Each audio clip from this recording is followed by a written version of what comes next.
अच्छा जी, ये भाई सवाल कर रहे हैं, अस्सलाम वालेकुम भाई, ऑनलाइन रजिस्ट्री के लिए इंतकाल दर्ज करवाने की ज़रूरत है कि नहीं, इसे ई रजिस्ट्री कहते हैं।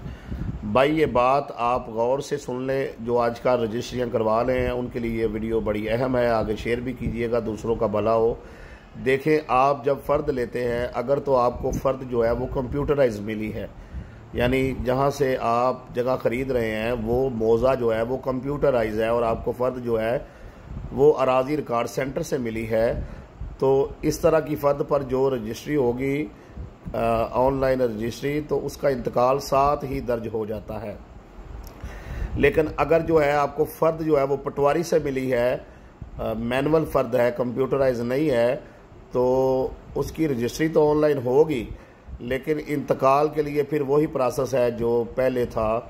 आम रजिस्ट्री के लिए, कि रजिस्ट्री का जो है वो प्रोसेस मुकम्मल होगा और उसके बाद जो है उसका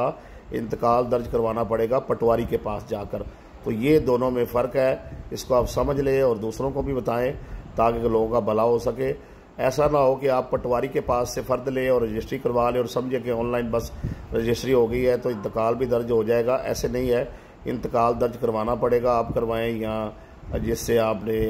वकील से या स्टाम्प रोज से रजिस्ट्री करवाई है उससे रब्ता करके अपने मामलात को क्लियर करवाएं।